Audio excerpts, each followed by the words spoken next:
Lonzo, Oakland club owners are concerned about businesses in wake of recent uptick in downtown shootings.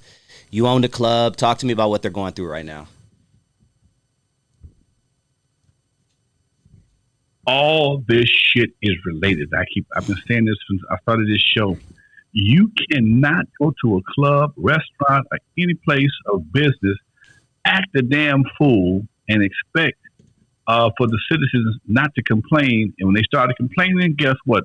The club owner gonna catch hell. Guess how I know? Because I've been a club owner for most of my adult life, and it wasn't for the fact that my club, the building owner, owned most of the properties in the neighborhood, we would have had more problems than we did. And that's just a factor, man. You can't be out there doing donuts, shooting. Every time there's a situation in the parking lot of a club, police get called. There's what they call an incident report. Every incident report goes to the city council. It goes to the police department, and they keep a track of everything that happens at that club, at that venue. And when things start happening too much, at some point in time, they exercise their right to pull your what they call that, your conditional use permit, which means you can't operate. All right, and if that don't get you, they raise your insurance rate so high you can't stay in business. Ask me how I know. Been there, done that, got the T-shirt. Okay, so in the I think we lost Lonzo. There you go. I had to reload myself. In an effort to keep the community safe, understand this: your ability to party will not impede on somebody's ability to go to sleep. Okay? You ain't got a right to party. First of all, it's not a right. It's an opportunity. It's a blessing. It's something that's bestowed upon you to make some money. But if you can't party without problems, your ass is out of here. It happens at skating rinks all the time. It happens at clubs all the time.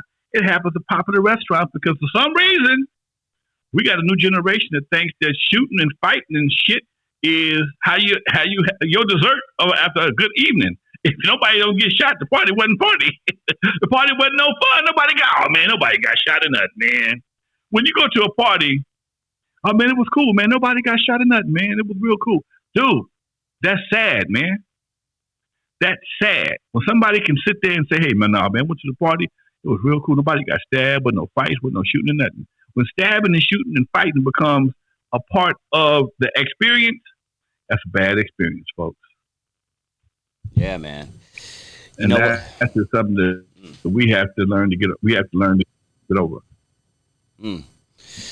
Whenever you finish, just give me the nod and I'll go. All right, cool. There we go. Cool, because that delay is throwing me off. But hey, Nightbreed has a great question, Lonzo. I love the business side of things, so I would love your opinion on this or your thoughts on this.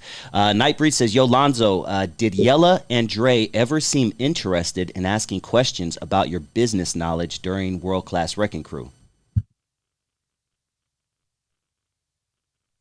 No, they never did. Nobody cared about the business part about this. The only person who cared about the business part was clientele for the most part. And Cube. Cube was a young kid, worked my nerve because he asked me questions I couldn't answer at that time. Nobody really cared about the business part. They only cared about the money part. And they'll tell you. What I'm saying is it's not a secret. Michel'le tell you that he didn't care when he was at N.W.A. He didn't care about the business part. He was enjoying the money part. And man, it's real hard to get people to focus on business when they got a pocket full of money already. And that is how we get got. We get a contract or a check in most cases and don't even bother to read the contract from page 2 to page 39 or 40. That's where the fucking comes in at between pages number 2 and page 38, right before the signature page. Okay? And nobody cares. Because I got the check. When I'm finna go shopping. Your mind, that check is a distraction. That check is a distraction and takes your ass straight to the bank. And now you want to do some other shit. You ain't thinking about this Just you thinking about the club you're going to, what kind of car you're gonna buy, what kind of rims you're gonna get, getting your Jerry curl redone, turning your beeper back on. So I mean that's an old ass analogy, but that's one I used for decades. What's your beeper go off and them rims tires get flat and the car insurance is due, you can't pay it. And they're looking for the car worse than that. You got a whole different. Now you want to go blame the record company. Where my money at? You ain't got no more money coming. You already spent it. No, man. Most cats don't think about the money till it's too late. Man, and not only that, they're almost proud to not know about their contracts. Remember when Blueface was on Breakfast Club a few years ago? I don't know shit about my contract, man. Like, damn, dog. Yeah, it's amazing how young people, some people, not all, some young people have embraced ignorance in such a pride, or such a level of pride. It makes no sense, man. Then you wonder why you always find yourself starting over. Who's that? What's this? I was on a call with Chuck D. He kept saying something about people. Oh, we always almost there. When you almost there, it means you halfway there. And if you keep getting halfway there, it means you're doing a half-ass job. And that made total sense to me. Wow. Okay, total sense. So we got to finish at some point in time, man. Damn, man. Game right there, baby. You know what? About 10, 15 minutes, we're going to have our guest, Gary Ballin, on from Ruthless Records. So this is a good question that may kind of, segue us into this interview.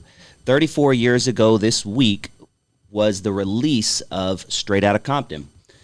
Now, when you first heard that album, what were your initial thoughts? Yeah, I thought it was cool. I thought it was a cool album. Some of the demos are done here. And again, it's when you know your kids, if you're a parent and you know your kids, and you know your kids are nice kids, and they trying to pretend to be something they're not, you don't have a lot of faith in that because you don't think they can pull it off because you know them. But then they pulled it off. And I consider it interesting, you know? Okay. It was a good album. Still, I haven't played it in a while, but it's still a good album.